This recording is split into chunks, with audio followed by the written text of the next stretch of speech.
उस दिन अगर मेरे पति कुछ मिनट देर से पहुंचते तो शायद आज मैं जिंदा तो होती, लेकिन किसी को मुंह दिखाने के लायक नहीं बचती। मुझे क्या पता था कि एक मामूली सर दर्द के बहाने जिस डॉक्टर के पास मैं जा रही हूँ वही मेरी जिंदगी का सबसे खतरनाक फैसला साबित होने वाला है। इस वक्त मेरा सर दर्द से फटा जा रहा था और मेरे पूरे शरीर में दर्द भी हो रहा था। मुझे समझ में ही नहीं आ रहा था कि मैं क्या करूं। सुबह से खुद से ही तरह तरह के घरेलू नुस्खे वाला इलाज करके मैं थक गई थी, लेकिन कोई भी फायदा नहीं हुआ था। अभी मैं अपने कमरे में ही बैठी हुई थी कि अचानक से दरवाजे पर दस्तक होने लगी। मैंने बड़ी मुश्किल से जाकर दरवाज़ा खोला तो बाहर रजनी खड़ी थी। वो मेरी पड़ोसन थी। दरअसल हम पति पत्नी इस मोहल्ले में अभी कुछ समय पहले ही शिफ्ट हुए थे, इसीलिए मैं यहाँ पर किसी को भी नहीं जानती थी। और मेरे पति सुनील भी ऑफिस जा चुके थे और बच्चे भी स्कूल गए हुए थे और मैं घर पर बिल्कुल अकेली थी। रजनी ने मुझे जब इतनी परेशानी की हालत में देखा तो तुरंत कहने लगी, वर्षा, सब कुछ ठीक तो है? क्योंकि तुम मुझे कुछ ठीक नहीं लग रही हो। रजनी ने ऐसा कहा तो मैं तुरंत गुस्से से फट पड़ी, क्योंकि मुझे अपने पति सुनील पर बहुत गुस्सा आ रहा था, क्योंकि कुछ देर पहले ही मैंने उसे फ़ोन करके अपनी हालत के बारे में बताया था, मगर उन्होंने हमेशा की तरह अपनी व्यस्तता का बोलकर मेरा फ़ोन काट दिया था। मुझे ऐसा लगता था कि वो मुझ पर कोई ध्यान ही नहीं देते हैं। हालांकि हमारी शादी को पूरे 8 साल हो गए थे और मेरे 2 बेटे भी थे जो अब मेरी पूरी दुनिया थे। लेकिन कभी कभी मैं सुनील से बहुत ज़्यादा बेरुखी महसूस करती थी, क्योंकि वो बिल्कुल भी रोमांटिक टाइप का पति नहीं था, बल्कि वो बड़ा ही साधारण मिजाज का इंसान था। बस उसे अपनी चीज़ों से ही मतलब होता था। और अब तो उन्होंने बीमारी में भी मुझे अकेला छोड़ दिया था। हालांकि उन्हें समझना चाहिए था, जब भी देखो वो सिर्फ ऑफिस में ही बिजी रहते थे, और दूसरी तरफ अगर वो ऑफिस की नौकरी छोड़ देते तब भी हमारा ही नुकसान हो जाता, क्योंकि इस नौकरी से ही तो हमारे घर का दाना पानी चल रहा था। और जब मेरी पड़ोसन रजनी ने मेरी हालत देखी और मुझसे मेरा हाल चाल पूछा, तो मैं अपने दिल में दबी हुई सारी भड़ास बिना किसी झिझक के उसके सामने बोलने लगी। और मैं अपने पति के व्यवहार के बारे में भी खुलकर उससे बात की।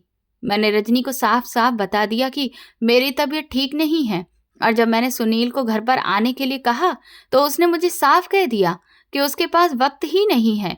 मेरी ये बात सुनकर रजनी भी तुरंत कहने लगी कि सच में मुझे भी सुनील भाई साहब का व्यवहार कभी कभी बहुत ही अजीब लगता है। फिर उसने मेरी तरफ देखकर कहा कि सच तो यह है कि मुझे तुम्हारी किस्मत ही कुछ खराब लगती है, क्योंकि तुम इतनी खूबसूरत हो, जबकि तुम्हारा पति सुनील बहुत ही साधारण शक्ल सूरत का है, और फिर उनकी नौकरी भी तो कोई खास नहीं है। अगर तुमने शादी में जल्दबाजी नहीं की होती तो तुम्हें सुनील भाई साहब से भी कहीं बेहतर पति मिल सकता था। रजनी की ये बात सुनकर मेरा दिल दुख से भर गया, क्योंकि वो जो कुछ भी कह रही थी वो किसी भी हद तक सच था। उस वक्त मेरी माँ ने जल्दबाजी में मेरी शादी कर दी थी, और शायद यही वजह थी कि मैं आज तक सुनील को अपने दिल से एक्सेप्ट नहीं कर पाई थी। हालांकि मैंने कभी भी उसके साथ बेवफाई नहीं की थी, बल्कि मैं हमेशा एक अच्छी पत्नी की तरह उनके सारे काम करती आई थी। उनके बच्चों को अच्छे से पाला पोसा था और उनकी परवरिश भी कर रही थी। उनके घर को संभाल रही थी और उनकी गैर मौजूदगी में अपनी इज्जत के साथ साथ उनके घर की भी इज्जत और सब चीज़ों को अच्छे से मेंटेन कर रही थी। इस सब के बावजूद मेरे दिल की जो कमी थी वो वक्त बिताने के साथ भी खत्म नहीं हो रही थी, क्योंकि मेरी माँ ने मेरी मर्जी को अहमियत नहीं दी थी। ये बात भी बिल्कुल सही है कि उस वक्त मैं किसी और को भले ही पसंद नहीं करती थी, मगर जब माँ ने मुझे सुनील की तस्वीर दिखाई थी तो वो भी मुझे कोई खास पसंद नहीं आया था, क्योंकि वो सांवली रंगत का था और उसकी शकल सूरत भी बिल्कुल साधारण थी। इसके साथ ही उसकी तोंद भी निकली हुई थी और वो उम्र में भी मुझसे काफ़ी बड़े थे। लेकिन उस वक्त मेरी माँ को मेरी शादी की बहुत जल्दी पड़ी हुई थी, क्योंकि मैं अपने भाई की बड़ी बहन थी और मेरे भाई की शादी हो गई थी, जबकि मैं अभी तक कुंवारी थी। यही वजह थी कि मेरी माँ दिन रात मेरी शादी की फिक्र में रहती थी, और जैसे ही उनके पास ये रिश्ता आया उन्होंने इसे एक अच्छा मौका समझकर तुरंत एक्सेप्ट कर लिया, और फिर मंगनी के कुछ दिन के बाद ही मेरी शादी करके मुझे विदा कर दिया। और जब मैं सुनील के घर आ गई तो घर की सारी जिम्मेदारी मेरे कंधों पर आ पड़ी। और अब हम हर 2-3 साल के बाद लगातार घर बदल रहे थे, क्योंकि भले ही वो प्राइवेट कंपनी में जॉब करते थे, लेकिन कभी उन्हें 1 साल तक किसी कंपनी की ब्रांच में काम करना होता, तो कभी उन्हें किसी दूसरे में जाना पड़ता था। मैंने रजनी की हाँ में हाँ मिलाते हुए कहा कि तुम बिल्कुल ठीक कह रही हो रजनी, लेकिन मैं क्या करूं? अब तो बस यही मेरी जिंदगी बन गई है। मैंने तो कभी भी सुनील के साथ बेवफाई नहीं की। हमेशा मैं उनके काम अच्छे से करती हूँ। अब तुम खुद ही देखो, मेरा सर दर्द से फटा जा रहा है। मुझे चक्कर भी आ रहे हैं। मुझे तो ऐसा लग रहा है कि जैसे ये दर्द मेरी जान ही ले लेगा। और सुनील तो आ ही नहीं रहे हैं। अब तुम ही बताओ कि मैं क्या करूं? मैंने दर्द से कराते हुए कहा तो वो कहने लगी, इसमें फिक्र वाली क्या बात है? अभी कुछ दिन पहले ही हमारे मोहल्ले में एक नया डॉक्टर आया हुआ है। उसने मिश्रा जी के पुराने घर में अपनी क्लिनिक बना ली है। वहां पर जो 2 कमरे सही सलामत हैं, वहीं पर सारी औरतें जाकर उस डॉक्टर से अपना इलाज करवाती हैं। तो तुम्हें कहीं दूर जाने की जरूरत भी नहीं है। दवाइयाँ भी वो खुद ही दे देते हैं। बस तुम चाहो तो वहां चली जाओ। रजनी कहने लगी, अगर मेरे पास टाइम होता तो फिर मैं तुम्हारे साथ जरूर चलती, लेकिन मेरे बच्चे स्कूल से वापस आने वाले होंगे, इसीलिए मुझे अपने घर जाना होगा। मैं तो बस तुमसे 1 कटोरी चीनी मांगने के लिए आई थी।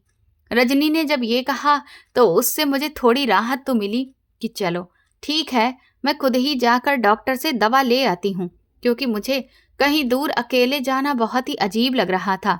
मैंने कहा, रजनी, ऐसा करते हैं कि पहले हम लोग तुम्हारे घर पर चलते हैं। तुम वहां पर चाय बना लेना, और जब तुम्हारे बच्चे स्कूल से वापस लौट आएं तो तुम उन्हें खाना भी खिला देना।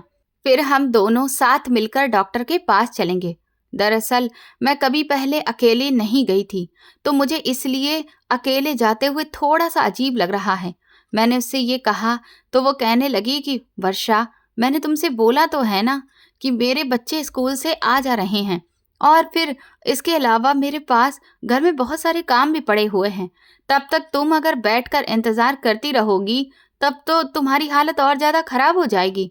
और वैसे भी मुझे तुम्हारी हालत कुछ ठीक नहीं लग रही है, और मुझे लग रहा है कि कल जो मोहल्ले में दावत थी उसमें तुमने कुछ ज़्यादा ही खा लिया है। शायद इसकी वजह से तुम्हारा पेट गड़बड़ है। जब उसने हंसते हुए ये सब कहा तो मुझे थोड़ा सा बुरा भी लगा, क्योंकि मैं इतना ज़्यादा तो नहीं खाती थी। और फिर बदहजमी होना या गैस बनना, ये सब चीज़ें तो अलग होती हैं। मुझे तो लग रहा था कि जैसे मुझे कुछ और ही हो रहा है। ना जाने मुझे क्या हो गया था। मैंने उसे कहा कि ठीक है, तुम अपने घर जाओ। मैंने उसे कटोरी में चीनी भी दे दी तो फिर वो चली गई। मैं इस वक्त कमरे में आई और अपने पर्स में मैंने कुछ पैसे रखे और फिर कमरे से बाहर निकल आई। मेरे पास अब सिर्फ 1 घंटा ही था, क्योंकि 1 घंटे के बाद मेरे बच्चे स्कूल से वापस आने वाले थे। मैं इस वक्त अपने घर पर ताला लगाकर घर से बाहर निकल गई। मैं गली में चलती जा रही थी। दरअसल वो क्लिनिक हमारे मोहल्ले में ही था, लेकिन हमारा घर मोहल्ले से बिल्कुल लास्ट में पड़ जाता था, इसीलिए मुझे क्लिनिक तक पहुंचते पहुंचते काफ़ी देर हो गई थी। दोपहर की तेज़ धूप मुझे झुलसा रही थी और मौसम भी गर्मियों का था, इसीलिए मैं पसीने से पूरी तरह से भीग गई थी। फिर जब मैं क्लिनिक के गेट पर पहुंची तो गेट खुला हुआ था और अंदर कोई भी नहीं दिख रहा था। वहाँ का आंगन बिल्कुल खाली दिख रहा था। बस गेट के पास एक सिक्योरिटी गार्ड खड़ा हुआ था। मैंने उससे पूछा कि डॉक्टर राकेश हैं क्या यहाँ? वो कहने लगा, हाँ डॉक्टर साहब अंदर ही बैठे हुए हैं। मैं चुपचाप अंदर पहुंच गई। वहाँ पर एक अजीब तरह का सन्नाटा पसरा हुआ था। कोई भी मरीज मुझे नहीं दिख रहा था। शायद मैं ही गलत वक्त पर पहुंच गई थी, या फिर मुझे रजनी ने ही झूठ बोला था कि मोहल्ले की औरतें भी वहाँ दवा लेने जाती हैं। अब तो मुझे डर लगने लगा था, इसीलिए मैंने सिक्योरिटी गार्ड से पूछा कि यहाँ पर कोई पेशेंट आता भी है? मेरा मतलब है कि डॉक्टर साहब ठीक से इलाज करते भी हैं या नहीं? वो कहने लगा, अरे मैडम, आप अंदर जाइए तो आपको खुद ही पता चल जाएगा। दरअसल 1 से 2 बजे के बीच में डॉक्टर साहब के लंच का वक्त होता है। वो लंच कर रहे हैं और आराम करते हैं उसके बाद, और इसीलिए इस वक्त कोई भी नहीं आता है। लेकिन उन्होंने मुझसे कह रखा है कि अगर कोई आए तो फिर मैं उसे पेशेंट को अंदर भेज दूं, क्योंकि वो अपने पेशेंट के साथ बहुत हमदर्दी रखते हैं और उनका ख्याल भी रखते हैं। उन्हें ये बिल्कुल भी मंजूर नहीं कि उनका कोई भी पेशेंट बिना चेकअप के यूं ही वापस चला जाए। जैसे ही सिक्योरिटी गार्ड ने ये कहा तो मैं दिल से बहुत खुश हो गई कि चलो, डॉक्टर कितना अच्छा है, वो मेरा इलाज भी फिर तो अच्छे से कर देगा। मुझे तो अपनी बीमारी की समझ ही नहीं आ रहा था कि क्या हो गया है। फिर मैं धीरे धीरे क्लिनिक के उस कमरे तक पहुंची जिसका दरवाजा खुला हुआ था और खिड़की पर हल्के रंग के पर्दे पड़े हुए थे। जैसे ही मैं अंदर दाखिल हुई तो सामने एक हैंडसम डॉक्टर बैठा हुआ नजर आया, जिसे देखकर मेरी आंखें हैरत से फैल गईं। उसके कद काठी लंबा था, काफी सिल्की बाल थे और उसके माथे पर वो बाल बिखरे हुए थे और आंखों में एक अजीब सी कशिश और चमक थी। वो उस वक्त लंच कर रहा था। उसके सामने लंच बॉक्स रखा हुआ था। वो चम्मच से उसमें से कुछ सब्जी खा रहा था। मुझे देखते ही वो तुरंत सीधा होकर बैठ गया, जबकि मैं धीमी चाल चलती हुई उसके सामने जाकर ही रुक गई। मुझे देखते ही उसने तुरंत सिक्योरिटी गार्ड को आवाज लगाना शुरू कर दिया और सिक्योरिटी गार्ड 2 मिनट में ही वहां पर पहुंच गया। डॉक्टर ने वो लंच बॉक्स और चम्मच उसको पकड़ाया और कहा कि मेरे लिए पानी लेकर आओ। बस, मैं अपना लंच कर चुका हूँ। उसकी बात सुनकर मुझे अंदर ही अंदर अच्छा लगा कि उसने मेरे लिए अपना लंच भी अधूरा छोड़ दिया।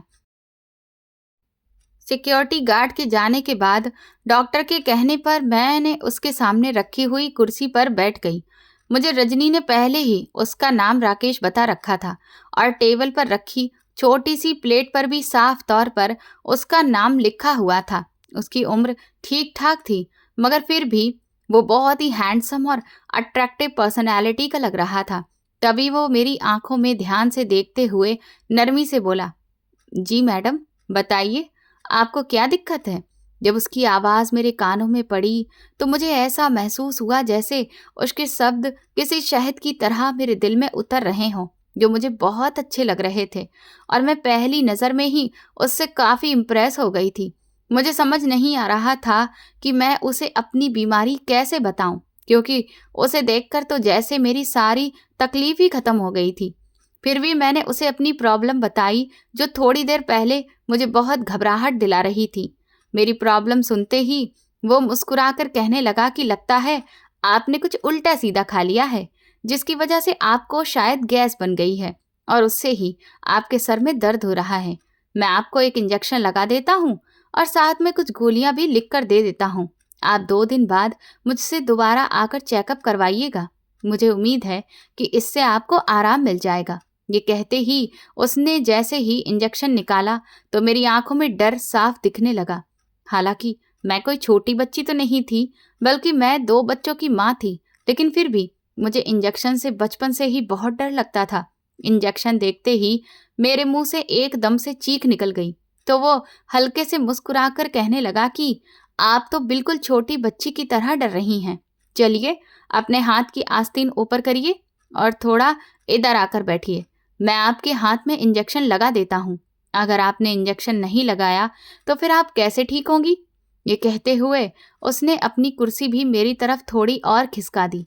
मेरा दिल बहुत तेजी से धड़कने लगा था। मैंने घबराकर उससे कहा, नहीं डॉक्टर साहब, मैं ये इंजेक्शन नहीं लगवाऊंगी। आप इसकी जगह मुझे कोई दवाई या सिरप दे दीजिए। मुझे इंजेक्शन से बहुत डर लगता है। मेरी ये बात सुनकर वो हंसते हुए कहने लगा कि आप तो वाकई में बहुत ही नाजुक हैं। मैं आज तक आपके जैसी औरत नहीं देखी।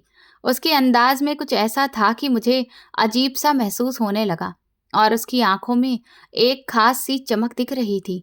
मुझे ऐसा लग रहा था कि जो उलझन मेरे दिल में है, शायद वो भी कुछ ऐसा ही महसूस कर रहा हो, मगर दोनों में से कोई भी खुलकर कुछ भी नहीं कर पा रहा था। फिर मैंने हिम्मत करके धीरे से अपने हाथ की आस्तीन ऊपर की और अपना बाजू उसके सामने कर दिया। मेरी बाजू की तरफ देखते हुए उसकी आंखों में मुझे एक अजीब सी शरारत दिखाई देने लगी, जिससे मैं एक औरत होने के नाते तुरंत ही महसूस कर सकती थी, क्योंकि औरतें इस तरह की चीज़ों को बखूबी जानती हैं। उसने मेरे बाजू को पकड़ा और जैसे ही उसने इंजेक्शन लगाने के लिए सुई को रखा, तभी मेरे मुंह से चीख निकल गई और मेरा हाथ अचानक से उसके कंधे तक चला गया। लेकिन जैसे ही मुझे यह एहसास हुआ कि ये सब ठीक नहीं है, मैंने तुरंत खुद को पीछे हटा लिया और फिर सीधी बैठ गई।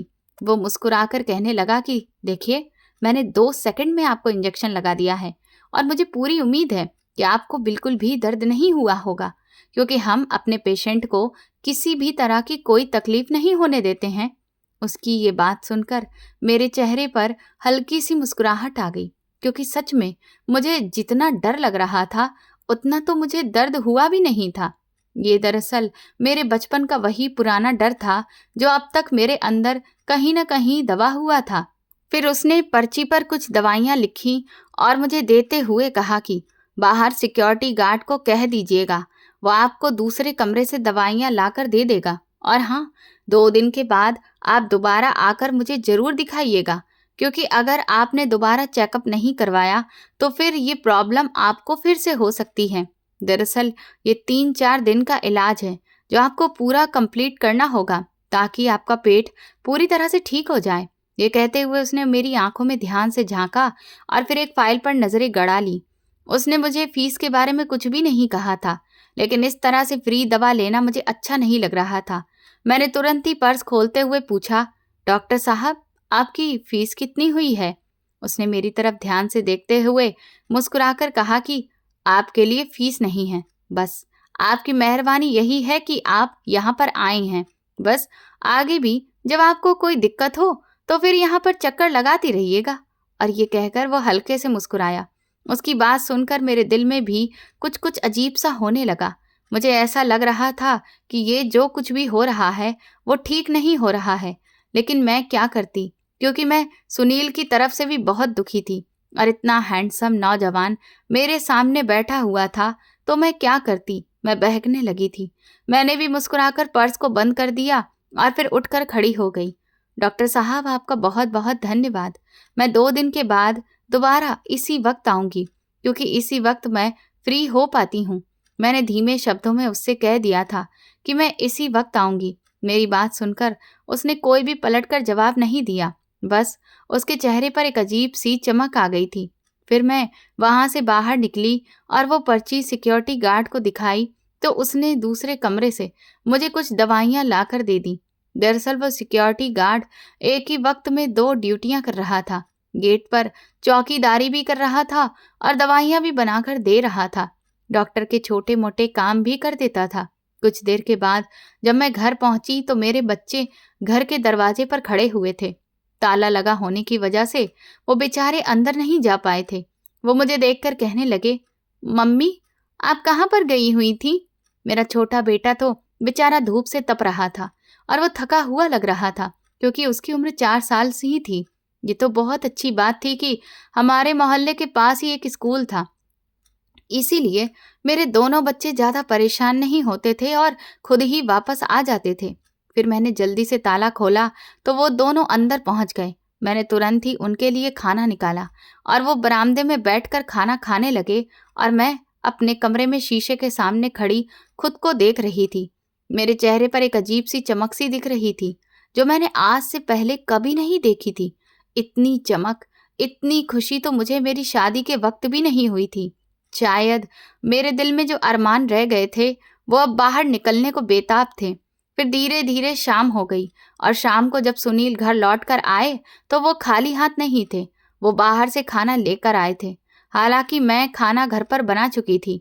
उन्होंने वो पैकेट मेरे हाथ में पकड़ा दिया और कहने लगे, आज तुम खाना मत बनाना, मैंने बाहर से खाना लेकर आया हूँ।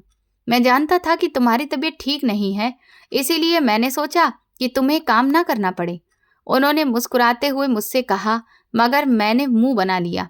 सुनील, एक बात बताओ कि अगर तुम्हें खाना लाना ही था तो फिर तुम्हें मुझे पहले फोन करके बताना चाहिए था ना, क्योंकि मैं तो खाना बना चुकी हूँ। बीमार होने के बावजूद भी मेरी मेहनत फालतू में ही चली गई और आप भी बाहर से खाना ले आए। और सबसे पहली बात यह है सुनील कि आपको मेरे लिए कुछ भी करने की जरूरत ही नहीं थी। आपकी बहुत मेहरबानी है कि आप खाना ले आए, लेकिन इसकी जरूरत तो अब नहीं रही ना, क्योंकि मैं तो खाना बना चुकी हूँ और वैसे भी मेरी तबीयत अब कुछ ठीक है। आप अपना काम करिए। आपको मुझसे भला मतलब ही क्या है? आपको तो कोई फर्क ही नहीं पड़ता है कि मैं चाहे मरूं या जीऊं। मैंने एक बार फिर से गुस्से में आ गई थी। न जानी क्यों मैं इतनी ज्यादा चिड़चिड़ी हो गई थी। शायद मैं दोहरी मानसिकता की हो गई थी। मुझे एक तरफ मेरा ज़मीर झंझोड़ रहा था कि मैं ये सब कुछ गलत कर रही हूँ, अपने पति को धोखा दे रही हूँ, और दूसरी तरफ मेरा घमंड, मेरी खुशियाँ और इतने साल पहले की वो इच्छा कि माँ ने मेरा रिश्ता मेरी मर्जी के खिलाफ कर दिया था, वो सब मिलजुल कर मेरे चेहरे पर गुस्से को दिखा रहे थे। सुनील कहने लगा, वर्षा, क्या हो गया है तुम्हें? मैंने तुमसे कहा तो था ना कि मैं जल्दी छुट्टी लेकर नहीं आ सकता हूँ। तुम ऐसा करो, बच्चों को खाना खिला दो, हम अभी डॉक्टर के पास चलते हैं। तुम अच्छी तरह से जानती हो ना कि ये नौकरी मेरे लिए कितनी जरूरी है, और आजकल तो वैसे ही हालात इतनी ज़्यादा मुश्किल हैं। हमारे बच्चे भी तो बड़े हो रहे हैं, उनके लिए मुझे बहुत पैसा भी इकट्ठा करना है, और फिर तुम खुद ही तो कहती हो ना कि हमारा भी लाइफ स्टाइल बदलना चाहिए। सुनील ने मेरे कंधे पर हाथ रखते हुए कहा। मैंने उनका हाथ तुरंत झटक दिया और फिर कमरे में चली गई, लेकिन वो भी पीछे नहीं हटे और तुरंत ही मेरे पीछे पीछे कमरे में आ गए। वो कहने लगे कि अगर तुम्हें डॉक्टर के पास चलना है तो फिर जल्दी से तैयार हो जाओ। लेकिन मैंने उनसे कहा कि मुझे कहीं भी नहीं जाना है, और ना ही मैंने ये बताया कि मैं मोहल्ले के डॉक्टर के पास गई थी। आखिरकार वो भी चुप हो गए और फिर वो रात इस तरह से ही गुजर गई। मैं सारी रात उस डॉक्टर के बारे में ही सोचती रही। इस दौरान सुनील मुझे मनाने की कोशिश करते रहे, लेकिन मैंने बिल्कुल भी उन्हें कोई भाव नहीं दिया। वो यही समझ रहे थे कि मैं इसलिए नहीं मान रही हूँ क्योंकि वो मुझे सही समय पर ना तो डॉक्टर को दिखाने ले जा पाए, और दूसरा ऐसी हालत में उनके खाना लाने के बावजूद भी मुझे खाना बनाना पड़ा था। लेकिन उन्हें क्या पता था कि अब शायद मैं उन्हें कभी भी ये अधिकार ना दूं। ये मेरे बस में ही नहीं था, क्योंकि अब मुझे उनसे एक अजीब सी घिन भी महसूस हो रही थी। शायद मैं बहक गई थी, और इसी बहकावे के परिणाम में ये था कि मैं इतना आगे बढ़ गई थी कि अपने पति को भी इग्नोर कर रही थी, वो भी एक ऐसे नाजायज और गलत रिश्ते के एहसास की वजह से। फिर सुबह हो गई। सुबह सुबह ही मैंने नाश्ता बनाया। सुनील और बच्चे एक साथ ही चले गए थे। मैं फिर से घर में अकेली थी। मेरा दिल तड़प रहा था, बहुत मचल रहा था। आज मुझे डॉक्टर के पास जाना नहीं था, बल्कि कल जाना था। लेकिन मेरा दिल बार बार कह रहा था कि मैं आज ही चली जाऊं, लेकिन मुझे अच्छा नहीं लग रहा था। मुझे ऐसा लग रहा था कि आज मैं वहां गई तो डॉक्टर राकेश क्या सोचेंगे कि मैं कैसी औरत हूँ, हालांकि मैं शादीशुदा भी हूँ। बड़ी मुश्किल से मैंने वो दिन गुजारा, और फिर आखिरकार अगला दिन भी आ गया। बच्चों और सुनील को भेजने के बाद मैंने जल्दी जल्दी से सारे घर का काम निपटाया, और फिर अलमारी से एक अच्छा सा सूट निकालकर तैयार होने लगी। मैं आज खूब सज धज कर वहां जाना चाहती थी। दोपहर के वक्त तैयार होकर पर्स लेकर गली में निकल आई।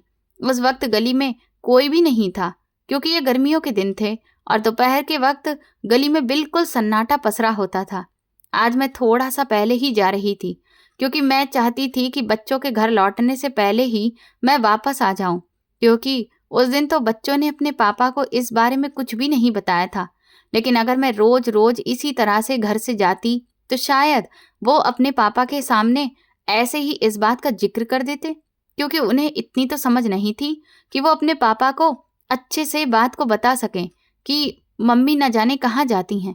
लेकिन फिर भी वो बच्चे थे, कोई भी बात उनके मुंह से निकल सकती थी, और मैं ये बिल्कुल भी नहीं चाहती थी। और फिर चलते चलते आखिरकार मैं उस क्लिनिक पर पहुंच गई। सिक्योरिटी गार्ड आज भी दरवाजे पर ही बैठा हुआ था, लेकिन आज मैंने अपना हुलिया पूरी तरह से बदल लिया था। मैं नहीं चाहती थी कि वो रोज रोज मुझे आता हुआ देखे। पहले तो मैं ऐसे ही आई थी, लेकिन आज मैंने अपने चेहरे को दुपट्टे से अच्छी तरह से ढक लिया था। मैंने सिक्योरिटी गार्ड से कुछ भी नहीं कहा और चुपचाप क्लिनिक के अंदर चली गई। अंदर जाकर जब मैंने डॉक्टर राकेश को देखा तो मेरे तो होश ही उड़ गए थे। वो ब्राउन कलर की शर्ट और ग्रे कलर की पैंट पहने हुए इतने स्मार्ट लग रहे थे कि मेरा दिल चाह रहा था कि मैं आज ही उनसे अपने दिल की बात कह दूं। कि तभी उन्होंने नज़र उठाकर मेरी तरफ देखा और ध्यान से मुझे ही देखने लगे। फिर उनके चेहरे पर एक हल्की सी मुस्कुराहट आ गई और फिर वो बोले कि अच्छा, आप हैं। मैं तो सोचने लगा कि ना जाने कौन है। उनकी इस बात पर मैंने अपने चेहरे से दुपट्टे को उतार दिया। वो मेरा चेहरा देखते ही रह गया, क्योंकि आज मैं बहुत अच्छे से मेकअप करके आई थी। मैं उनके सामने ही बैठ गई। उसने मेरा चेकअप किया और फिर कहने लगा कि आपकी तबीयत तो ठीक लग रही है, लेकिन मेरे बताने के मुताबिक आपने मेरी बात मानी। ये मुझे बहुत अच्छा लगा। लेकिन अब आपको कोई भी दवाई या कोई भी टैबलेट लेने की कोई ज़रूरत नहीं है और ना ही दोबारा से चेकअप करवाने की ज़रूरत है। आप बिल्कुल ठीक हैं और आप अब सब कुछ ठीक से खा पी सकते हैं। जबकि पहले उसने मुझे बहुत परहेज बताया था कि आपको बिल्कुल हल्का फुल्का खाना खाना है, लेकिन अब मेरा पूरा परहेज खत्म हो गया था। वो अपनी बात को पूरा करके अपने मोबाइल में बिजी हो गया, लेकिन अब तक मैं वहीं पर बैठी हुई थी। मेरा दिल चाह रहा था कि मैं उससे कोई बात करूं, लेकिन फिर मैंने सोचा कि किसी तरह से मैं इस डॉक्टर का नंबर ले लेती हूँ, ताकि अगर मुझे कोई दिक्कत हो तो मैं मोबाइल पर ही उससे बात कर लिया करूंगी। मैं अंदर ही अंदर अपने दिल को खूब समझा रही थी। हालांकि मेरा दिल ही मुझे इस चीज के लिए मजबूर कर रहा था कि मैं उसका नंबर ले लूं ताकि बात आगे बढ़ सके। फिर मैंने हिम्मत करके कहा, डॉक्टर साहब, दरअसल अक्सर मेरी तबीयत ऐसे ही खराब हो जाती है और कभी कभी मेरे बच्चे भी बीमार पड़ जाते हैं। अगर आपको बुरा ना लगे तो क्या आप मुझे अपना नंबर दे देंगे? मैं रोज क्लिनिक पर आना ठीक नहीं समझती हूँ और मेरे पास इतना टाइम भी नहीं होता है कि मैं आ पाऊँ। तो मैं फ़ोन पर ही आपसे इलाज के बारे में पूछ लिया करूँगी। जैसे ही मैंने उससे ये कहा, वो बहुत ही ध्यान से मेरी तरफ देखने लगा। फिर बोला कि अब आप मुझे खुद ही कह रही हैं तो फिर मैं मना तो नहीं कर सकता। वैसे मैंने आज तक अपने किसी भी पेशेंट को अपना नंबर नहीं दिया है, बस मैं आपको ही दे रहा हूँ, तो इसीलिए थोड़ा सावधानी बरतिएगा। मेरा नंबर आगे किसी और को मत दीजिएगा, वरना फिर पेशेंट तो मुझे हर रोज फ़ोन करके परेशान करते रहेंगे। हर पेशेंट यही चाहता है कि मोबाइल पर ही उसका इलाज कर दिया जाए। उसने मुस्कुराकर ये बात कही और फिर मुझे अपना नंबर नोट करवा दिया, जो कि मैंने अपने मोबाइल में ही सेव कर लिया था। जब मैं वहां से उठने लगी तो डॉक्टर राकेश कहने लगे, आप इतनी दूर से आई हैं, कुछ चाय पानी तो पी लीजिए। मैंने कहा, नहीं, मैं बस जा रही हूँ क्योंकि मेरे बच्चे आने वाले होंगे। ये बात सुनकर वो हैरान होकर कहने लगा, आपकी बात का मतलब क्या है? क्या आप शादीशुदा हैं? जैसे ही उसने ये कहा तो मुझे थोड़ी सी शर्मिंदगी हुई कि मुझे ऐसा नहीं कहना चाहिए था, लेकिन अब तो मैं बोल चुकी थी। मैंने भी फिर चुपचाप हामी में सिर हिला दिया। तो डॉक्टर राकेश कहने लगे, ये तो कमाल की बात हो गई। सच कहूँ तो मुझे तो यही लग रहा था कि आप शादीशुदा नहीं हैं और आपके बच्चे भी हैं। इसके बावजूद भी आप इतनी फिट और खूबसूरत हैं। मुझे तो भरोसा ही नहीं हो रहा है कि कोई भी औरत शादी के बाद अपने आप को इतना मेंटेन करके रख सकती है। अक्सर औरतें तो बस बच्चे और पतियों में ही इतना बिजी हो जाती हैं कि अपना ख्याल ही नहीं रख पाती, लेकिन आपने तो अपने आप को बहुत अच्छे से मेंटेन करके रखा हुआ है। ये तो बहुत ही अच्छी बात है। ये सुनते ही मेरा दिल खुश हो गया। फिर उन्होंने मेरी खूब तारीफ की और मुझे उनके मुंह से अपनी तारीफ सुनना बहुत अच्छा लग रहा था। इसके बाद मैं वहां से चली आई। जैसे ही मैं घर आई तो तुरंत ही डॉक्टर राकेश के नंबर पर मैंने मैसेज कर दिया कि मैं वर्षा हूँ और आप मेरा नंबर भी अपने फ़ोन में सेव कर लीजिए। तो उधर से भी तुरंत ही रिप्लाई आया कि ठीक है। इसके अलावा और कोई भी आगे बात नहीं हुई। आज मैं अपने बच्चों के स्कूल से लौटने से पहले ही घर वापस आ गई थी और फिर वक्त धीरे धीरे यूं ही बीतता गया। मगर अब मेरे लिए एक मुश्किल बन गई थी। पहले तो सुनील शाम को 6-7 बजे ही घर वापस आते थे, लेकिन आजकल वो दोपहर 2 बजे बच्चों को स्कूल से वापस लेकर आ जाते थे। और इसी वजह से मैं डॉक्टर राकेश के पास अब नहीं जा पाती थी, क्योंकि मैं सुबह के टाइम नहीं जाना चाहती थी, क्योंकि उस वक्त तो मोहल्ले की कुछ औरतें भी वहां पर इलाज के लिए होती थीं और मेरे जाने का कोई फायदा नहीं था। और बाद में तो सुनील ही घर पर आ जाते थे। अब किसी भी तरह से मुझे वहां पर जाने का कोई बहाना बनाना था। एक दिन सुनील घर पर थे। मैंने सर दर्द का बहाना बनाया और फिर तैयार होकर बाहर जाने लगी तो वो कहने लगे कि तुम अकेली जा रही हो, मैं भी तुम्हारे साथ चलता हूँ डॉक्टर के पास। तो मैंने उन्हें मना किया कि नहीं, आप मेरी फिक्र मत करिए, मैं तो यहीं पास में मोहल्ले के डॉक्टर के पास ही जा रही हूँ, बस 2 मिनट में वापस आ जाऊंगी। आप क्यों बेकार परेशान हो रहे हैं? मैंने हमदर्दी और प्यार के साथ जब ये कहा तो वो कहने लगे, ठीक है, तुम आराम से जाओ, मैं बच्चों का ख्याल रखूंगा, और अगर तुम्हें उस डॉक्टर की दवाई से आराम ना मिले तो फिर हम किसी और डॉक्टर के पास चलेंगे। न जाने क्यों रोज रोज तुम्हारे सर में इस तरह से दर्द हो रहा है। सुनील की बात को इग्नोर करते हुए मैं चुपचाप बाहर निकल आई, और आज भी डॉक्टर राकेश के पास कोई भी पेशेंट नहीं था। दरअसल मैं जानबूझकर इस वक्त आई थी। मुझे उनकी बातों से लगता था कि वो भी मुझे पसंद करते हैं। वो हर वक्त मुस्कुराकर मुझसे बात करते थे। आज जाकर जब मैंने उनसे ये कहा कि मेरे सर में दर्द है, तो वो कहने लगे, आपकी शक्ल से तो ये बिल्कुल भी नहीं लग रहा है। और फिर ये कहकर वो मुस्कुराने लगे, जैसे कि उन्होंने मेरा झूठ पकड़ लिया हो। मैंने भी उनसे कहा, हाँ, वो बस ऐसे ही, मेरा घर से बाहर निकलने का दिल चाह रहा था, और जब मैं यहाँ से गुजर रही थी तो मैंने सोचा कि आपसे मिलती हुई जाऊं। न जाने कैसे मेरे मुंह से ये बात निकल गई थी। ये बात सुनकर वो कहने लगे कि अच्छा, अब आप आ ही गई हैं तो फिर मैं आपके लिए फ्रेश जूस मंगवा लेता हूँ। इस वक्त उन्होंने अपने सिक्योरिटी गार्ड को कॉल की, और थोड़ी देर के बाद ही सिक्योरिटी गार्ड मैंगो शेक के 2 बड़े गिलास लेकर आ गया। एक उन्होंने मुझे दिया और दूसरा खुद लिया। जैसे ही मैंने उसे आधा पीकर रखा तो मैंने उनसे उनके बारे में पूछना चाहती थी, लेकिन ऐसा लगा कि जैसे मेरे मुंह से आवाज ही नहीं निकल रही थी। वो मेरे चेहरे की तरफ ध्यान से देखते हुए कहने लगे कि मुझे ऐसा लगता है कि आप मुझसे कुछ पूछना चाहती हैं, कि जैसे मैं कहाँ रहता हूँ और यहाँ कैसे पहुँचा।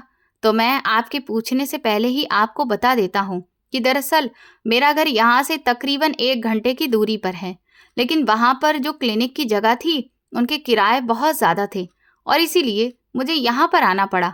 मैं अपनी माँ के साथ अकेला ही अपने घर में रहता हूँ। जैसे ही उन्होंने अकेला कहा, मुझे हैरत होने लगी। मुझे ऐसा लगा था कि शायद डॉक्टर की भी शादी हो चुकी होगी। मैंने उनसे पूछा कि क्या आपके बच्चे नहीं हैं? जैसे ही मैंने ये बेवकूफ़ी से भरा हुआ सवाल पूछा तो वो हंसते हुए कहने लगे कि जब मेरी पत्नी ही नहीं है तो फिर बच्चे कहाँ से होंगे। ये बोलकर उन्होंने भी शरारत से मेरी आंखों में झांकते हुए देखा। मुझे ऐसा लगा कि मैं उनकी आंखों में डूब रही हूँ। तब मुझे एहसास हुआ कि मैंने एक बहुत ही पागलों जैसा सवाल पूछा था। हालांकि मुझे उनसे ये पूछना चाहिए था कि क्या आपकी शादी अभी तक नहीं हुई, लेकिन जल्दबाजी में मेरे मुंह से यही उल्टा सीधा सा सवाल निकल गया था। लेकिन ये बात सुनकर मेरा दिल बहुत खुश हो गया। न जाने क्यों मैं खुश क्यों हो रही थी। हालांकि मैं तो सुनील के साथ रहती थी, मेरे अपने खुद के बेटे थे। मैं अपने पति से जान नहीं छुड़वाना चाहती थी, और ऐसा हो भी नहीं सकता था। ये सब कुछ इतना आसान नहीं था जो मेरे दिल से उस वक्त आवाज आ रही थी। ये सब जानते हुए भी पता नहीं क्यों मेरे दिल में एक अनजानी सी खुशी महसूस होने लगी। थोड़ी देर मैं और वहां बैठी रही और फिर अपने घर वापस आ गई। मुझे खाली हाथ देखकर सुनील फिक्र करते हुए कहने लगे, ये क्या वर्षा, तुम कोई दवा लेकर नहीं आई हो? आखिर तुम्हें क्या दिक्कत हुई? तुमसे डॉक्टर ने क्या कहा है? सुनील के अंदाज से मुझे ऐसा लग रहा था कि जैसे वो मुझ पर शक कर रहे हैं। इस बात पर मुझे गुस्सा आ गया। मैंने कहा, सुनील, आखिर आप मुझसे चाहते क्या हैं? एक तो मैं अकेली ही डॉक्टर के पास गई, ऊपर से आप ये ऐसी बातें कर रहे हैं। मुझे माइग्रेन का दर्द है और इसीलिए मुझे उस डॉक्टर के पास अक्सर जाना पड़ेगा। डॉक्टर ने दवाइयाँ मुझे फार्मेसी से लेने के लिए कहा है और वो मुझे बाद में मिलेंगी। क्या आपको ये लगता है कि मैं झूठ बोल रही हूँ? और मैं बीमार नहीं हूँ। मैं उन पर फट पड़ी। सुनील ने मेरा हाथ पकड़ा और कहने लगे, वर्षा, तुम्हें क्या होता जा रहा है? जिस दिन से तुम्हारी तबीयत खराब हुई है आज तक तुम्हारा मूड ठीक ही नहीं हुआ है।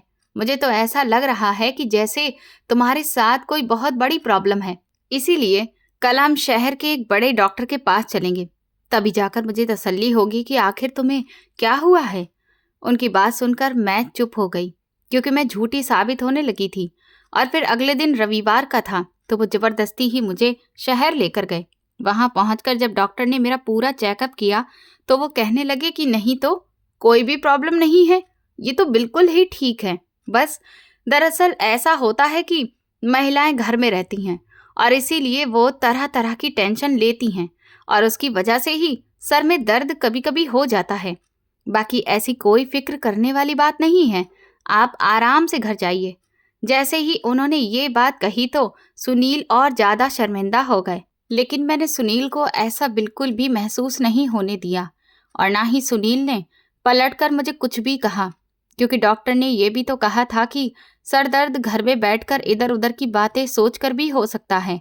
फिर हम दोनों घर वापस आ गए। मैं अपने कमरे में चली गई और सुनील बाहर बच्चों के पास ही बैठ गए।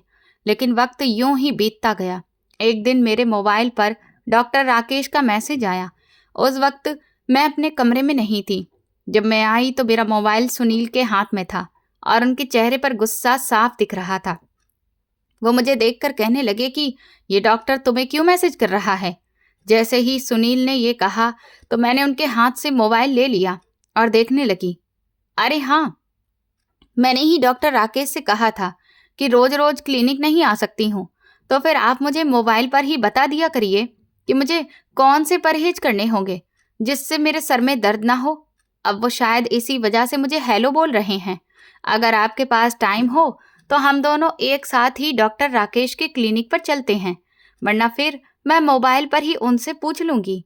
ये बात सुनते ही सुनील का गुस्सा बिल्कुल शांत हो गया और फिर वो कहने लगे, वैसे ये ठीक नहीं है कि गैर आदमी का नंबर तुमने अपने मोबाइल में सेव किया हुआ है, लेकिन चलो कोई बात नहीं, इलाज की बात है तो कोई बात नहीं। अब रोज रोज क्लिनिक पर भी तो नहीं जाया जा सकता है।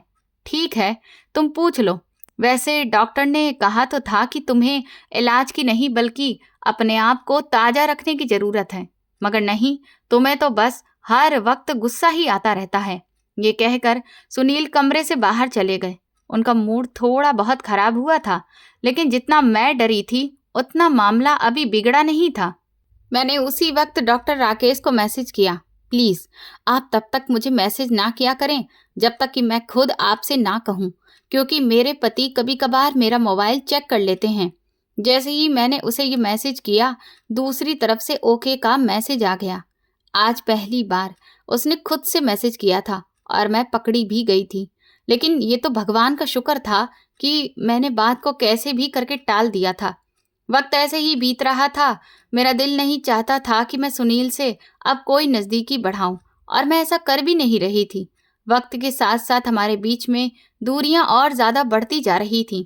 वो रोज ही कहते थे कि आखिर तुम्हें क्या होता जा रहा है, पता नहीं क्यों तुम मुझसे इतनी बेरुखी से पेश आने लगी हो। अगर कोई बात है, कोई परेशानी है या मुझसे कोई शिकायत है तो तुम मुझे साफ साफ बताओ। लेकिन मैं उन्हें कुछ भी नहीं कहती थी और बिना वजह ही उनसे हर वक्त लड़ती झगड़ती रहती थी। रात को मुझे ठीक से नींद नहीं आती थी। मुझे ऐसा लगता था कि जैसे मैं कुछ गलत कर रही हूँ। लेकिन फिर जैसे ही मुझे ये याद आता था कि सुनील के साथ मेरी शादी जबरदस्ती कराई गई थी, मुझे ऐसा लगता था कि मैं जो कर रही हूँ वो बिल्कुल ठीक कर रही हूँ, क्योंकि मेरे साथ भी तो गलत हुआ था। मैं अपने आप को खुद ही तसल्ली देती रहती थी। अब मेरा दिल बहुत ज़्यादा परेशान था, क्योंकि मैं काफ़ी दिनों से डॉक्टर राकेश के पास नहीं गई थी, क्योंकि हर रोज़ सुनील अब दोपहर में ही वापस आ जाते थे। लेकिन अपनी इच्छा को पूरा करने के लिए मेरा डॉक्टर राकेश के पास भी जाना ज़रूरी था, क्योंकि इस तरह से तो मैं और ज़्यादा चिड़चिड़ी होने लगी थी। और अगले दिन मैंने सुनील से कहा कि डॉक्टर राकेश से मेरी बात हुई थी। उन्होंने मुझसे कहा है कि एक बार आकर आप अपना चेकअप करवा लीजिए, इसीलिए मैं वहीं पर जा रही हूँ। मेरी बात सुनकर सुनील चुप हो गए। उन्होंने मुझे रोका नहीं था, मगर मुझे उनके चेहरे पर साफ सवाल दिखाई दे रहे थे। लेकिन मैं आखिर क्या करती, क्योंकि मैं अब खुद को रोक नहीं पा रही थी। मैं घर से निकलते ही दौड़ती हुई चली गई। आज भी मैं अच्छे से तैयार होकर गई थी। मैंने क्लिनिक पर जाकर पेट दर्द का बहाना बना दिया, लेकिन आज मेरी किस्मत खराब थी, क्योंकि वहाँ पहले से ही 2 लेडी पेशेंट्स बैठी हुई थीं। इसीलिए मैं अपनी बारी का इंतज़ार करने लगी, और मैं भी यही चाहती थी कि आखिर में ही मेरी बारी आए, क्योंकि डॉक्टर राकेश के साथ मैं अकेलेपन में कुछ वक्त बिता लूं और उनसे अपने मन की कुछ बातें भी कर पाऊं। जब वो दोनों औरतें चली गईं तो मैं डॉक्टर राकेश के सामने वाली कुर्सी पर बैठ गई। मुझे देखते ही वो कहने लगे, आज आपको क्या बीमारी हो गई है। उनके अंदाज में शरारत और आंखों में चमक दिख रही थी, जैसे कि वो मेरे दिल की बात अच्छे से समझ गए हों। मैंने उन्हें कहा, डॉक्टर साहब, मेरे पेट में बहुत ज़्यादा दर्द हो रहा है। मुझे समझ नहीं आ रहा है कि मेरे साथ क्या हो रहा है, इसीलिए मैं आपके पास चली आई। आप मेरा चेकअप करिए और देखिए कि आखिर क्या प्रॉब्लम है। मैं तो बहुत ही परेशान रहती हूँ। मैंने इतनी बड़ी झूठी कहानी बनाई तो डॉक्टर राकेश मुझे ध्यान से देखते हुए बोले, ठीक है, आप वहां पर जाकर लेट जाइए। मैं ऐसा करता हूँ कि आपका अभी अल्ट्रासाउंड कर देता हूँ। डॉक्टर राकेश की बात सुनकर मैं चुपचाप उस कमरे में जाकर बेड पर लेट गई जिसके साथ में ही अल्ट्रासाउंड की मशीन रखी हुई थी। वहां लेटते ही मेरा दिल जोर जोर से धड़कने लगा। मुझे ऐसा लगने लगा कि जैसे कुछ गलत होने वाला है। बेशक ही मैं अपने दिल के हाथों मजबूर होकर यहाँ पर आने की हर रोज कोशिश करती थी, लेकिन मैंने वैसा कभी भी नहीं सोचा था जैसा कि डॉक्टर राकेश ने सोच रखा था। वो इस वक्त कमरे से बाहर निकल गए तो मुझे हैरानी होने लगी कि आखिर वो कहाँ गए हैं और अल्ट्रासाउंड क्यों नहीं कर रहे हैं। और वैसे भी एक तरफ मेरा दिमाग कह रहा था कि मैं यहाँ से उठकर चली जाऊं और डॉक्टर राकेश से कहूं कि वो मुझे कोई दवा ही दे दें। जब मेरे पेट में दर्द है ही नहीं तो फिर मैं क्यों बिना वजह अपना अल्ट्रासाउंड करवाऊं। लेकिन मेरा दिल था कि मान ही नहीं रहा था, क्योंकि यही तो मेरा दिल चाहता था।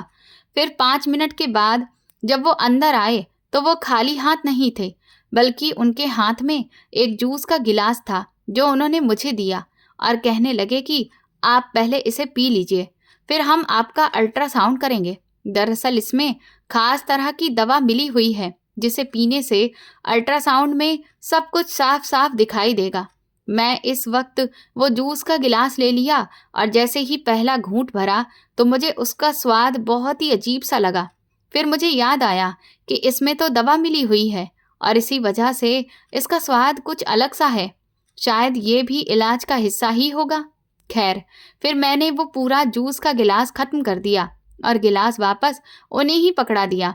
कुछ ही मिनट के बाद मेरा सर बहुत भारी भारी सा होने लगा। मैंने उनसे कहा, डॉक्टर साहब, मुझे कुछ हो रहा है। तो वो कहने लगे, आपको कुछ भी नहीं होगा, बस ऐसा करो, आराम से लेट जाओ, मैं अभी अल्ट्रासाउंड कर देता हूँ। फिर वो आगे बढ़े और उसने आगे जो हरकत की जिसकी मुझे बिल्कुल भी उम्मीद नहीं थी। मेरी आंखें धुंधली सी हो रही थीं और फिर एकदम से मुझे दरवाज़ा बंद होने की आवाज़ आई तो मेरा दिल बहुत बुरी तरह से धड़कने लगा। मैंने बड़ी मुश्किल से अपनी आंखें खोल कर देखा तो वो दरवाज़ा बंद करके एक एक कदम मेरी तरफ बढ़ा रहा था। उसके चेहरे पर एक शैतानी मुस्कुराहट थी। फिर वो एकदम से मेरे पास खड़ा हुआ और कहने लगा कि मुझे पता है कि तुम भी यही चाहती हो और आज मैं हर इच्छा को पूरी करूंगा, क्योंकि मैं जानता हूं कि तुम अपने पति से बिल्कुल खुश नहीं हो। इसीलिए तो तुम मेरे पास आने के बहाने ढूंढती हो। अगर तुम सच पूछो तो मैं भी तो अपनी पत्नी से खुश नहीं हूँ। ये सुनते ही मुझे एक गंभीर झटका लगा, क्योंकि उसने तो मुझसे कहा था कि वो कुंवारा है और फिर अब उसकी ये पत्नी कहाँ से आ गई। अभी मैं अपने बेहोश दिमाग के साथ यही सोच रही थी कि डॉक्टर राकेश ने खुद ही इस बात का जवाब देते हुए कहा कि मैंने तुमसे झूठ बोला था कि मैं शादीशुदा नहीं हूँ, जबकि सच्चाई यह है कि मेरे भी बच्चे हैं। लेकिन मैं क्या करूँ, मेरी पत्नी मेरे मन के हिसाब से नहीं है, क्योंकि वो बहुत बदसूरत सी औरत है। अगर तुम्हारे जैसी खूबसूरत औरत मेरी पत्नी होती तो बात ही अलग होती, और सच कहूँ तो तुम्हारे जैसी खूबसूरत औरत मैंने कभी भी नहीं देखी। तुम्हारे हर एक भाव को देखकर मैं अच्छे से समझ गया था और आज इंतजार की घड़ियां खत्म होंगी। मुझे भी उम्मीद है कि तुम भी शायद यही चाहती हो। ये बोलकर जैसे ही वो फिर आगे बढ़ा, बड़ी मुश्किल से मैंने मदद के लिए बुलाना शुरू किया कि तभी अचानक से एक झटके से उस कमरे का दरवाज़ा खुला, जबकि डॉक्टर राकेश ने कुंडी लगाई थी, लेकिन दरवाज़ा शायद इतना मजबूत नहीं था कि उसकी ताकत को बर्दाश्त कर पाता। दरवाज़ा खुलने के बाद मुझे नहीं पता था कि अंदर कौन आया, क्योंकि मेरी आंखें पूरी तरह से बंद हो गई थीं। बस मुझे लड़ाई झगड़े, तोड़ने फोड़ने की आवाज़ें और चीखने चिल्लाने की आवाज़ें आ रही थीं। और फिर जब मुझे होश आया तो मैंने देखा कि मैं अपने घर के कमरे के बिस्तर पर लेटी हुई थी और मेरा गला बहुत सूख रहा था। इससे पहले कि मैं उठकर बैठती तभी कमरे का दरवाज़ा खुला और मुझे सुनील अंदर आता हुआ दिखाई दिया। उनके हाथ में उस वक्त पानी का गिलास था और मेरे पास आते ही उन्होंने वो पानी का गिलास मेरे हाथ में पकड़ा दिया और मेरी पीठ को सहारा देकर तकिया पीछे लगाकर मुझे आराम से बिठा दिया। और फिर वो बोले कि मुझे शुरू से ही लगता था कि वो डॉक्टर घटिया इंसान है, लेकिन मैं तुम्हें रोक नहीं पाया था। क्योंकि मैं जानता था कि मेरी पत्नी तो बहुत मासूम है। अगर मैं उसे रोकता तो वो मुझसे फिर से नाराज हो जाती। इसलिए मैंने सोचा कि मैं तुम्हारा पीछा करता हूँ और देखता हूँ कि आखिर वहां पर क्या चल रहा है।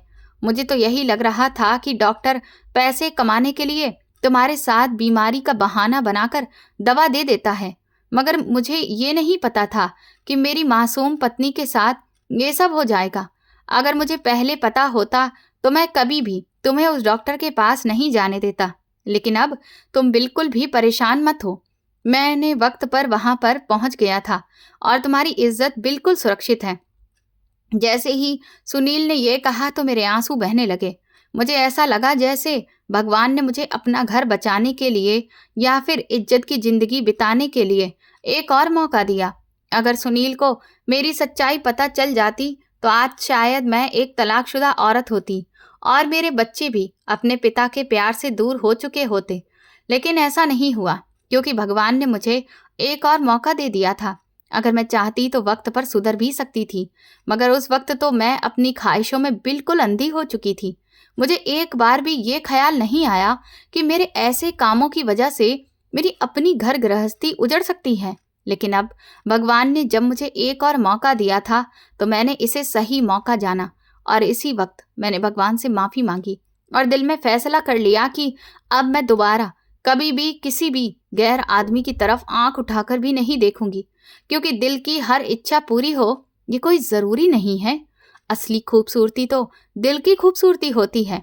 हमारी शादी को इतने साल हो गए थे, मगर आज तक सुनील ने मेरा बहुत ख्याल रखा हुआ था। भले ही वो थोड़े से रूखे मिजाज के और बड़े बेढंग के आदमी थे, लेकिन वो मेरी बहुत इज्जत करते थे।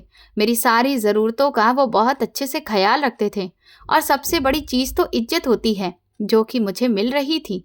मगर फिर भी मैं एक एहसान फरामोश औरत थी जो अपनी सिर्फ एक अधूरी इच्छा के लिए बाहर इस तरह की हरकत कर रही थी। लेकिन मैंने खुद को अब बदलने का सोच लिया था। उसी वक्त मैं सुनील के गले लगकर फूट फूट कर रोने लगी और बोली, सुनील, मुझे माफ़ कर दीजिए। अगर मुझे उस घटिया इंसान की नीयत का पता होता तो मैं कभी भी वहां पर नहीं जाती। मैं तो बस वहां पर अपनी बीमारी की वजह से जाती थी और आपको बिल्कुल परेशान नहीं करना चाहती थी, क्योंकि आपके पास वक्त भी तो नहीं होता था। ये बात सुनकर सुनील कहने लगे, हाँ, मेरी भी इसमें गलती है। मैंने तुम्हें डॉक्टर के पास ले जाने का वक्त नहीं निकाला, लेकिन क्या करूं, काम करना भी तो जरूरी है। लेकिन आज से मैंने भी ये फैसला करता हूं कि मैं तुम्हें कभी भी किसी भी मुश्किल में अकेला नहीं छोड़ूंगा।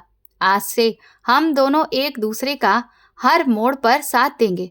शायद अब सुनील को भी अपनी गलती का एहसास हो गया था। हालांकि उनकी गलती तो बिल्कुल भी नहीं थी, लेकिन फिर भी वो पश्चाताप कर रहे थे और मैं भी शर्म से जमीन में गड़ी जा रही थी। मैं सोच रही थी कि अगर सुनील को मेरी हकीकत के बारे में पता चल जाता तो मैं इस उम्र में किसी को भी मुंह दिखाने के काबिल नहीं रहती। मगर मैंने भगवान की तरफ से दिए गए इस मौके को सुनहरा अवसर समझा और अपने पापों की माफ़ी मांगी। दोस्तों, ये कहानी हमें सिखाती है कि अक्सर इंसान अपनी अधूरी इच्छाओं, झूठी चमक दमक और किसी के मीठे शब्दों में बहकर अपने सच्चे रिश्तों की अहमियत भूल जाता है, जबकि असली खुशी और सुरक्षा हमेशा अपने परिवार और सच्चे जीवन साथी के साथ ही होती है। बाहरी आकर्षण और झूठी तारीफें कुछ पल की खुशी तो दे सकती है, लेकिन उनका अंजाम अक्सर बहुत खतरनाक और पछतावे से भरा होता है। इसीलिए हमें हमेशा अपने रिश्तों की कदर करनी चाहिए, किसी अनजान व्यक्ति पर जल्दी भरोसा नहीं करना चाहिए और अपनी इच्छाओं पर काबू रखना चाहिए, क्योंकि सही समय पर लिया गया समझदारी भरा फैसला ही हमें बड़ी मुसीबत से बचा सकता है और परिवार की इज्जत व विश्वास को सुरक्षित भी रख सकता है। तो दोस्तों, आप लोग किस शहर से हमारी ये कहानी सुन रहे हैं, कमेंट में बताएं। और अगर आपको मेरी ये कहानी पसंद आई है तो वो भी कमेंट करें और प्लीज़ इस वीडियो को ज़्यादा से ज़्यादा लाइक, शेयर करें और हाइप दें। साथ ही चैनल को सब्सक्राइब करना ना भूलें। अगर आपको मेरी मेहनत पसंद आई हो तो मुझे सुपर थैंक्स देकर अपना प्यार और सपोर्ट ज़रूर दिखाएं, ताकि मैं आपके लिए ऐसे ही शानदार कहानियाँ लाती रहूं। ये कहानी पूरी तरह से काल्पनिक है और केवल मनोरंजन व जागरूकता के उद्देश्य से बनाई गई है।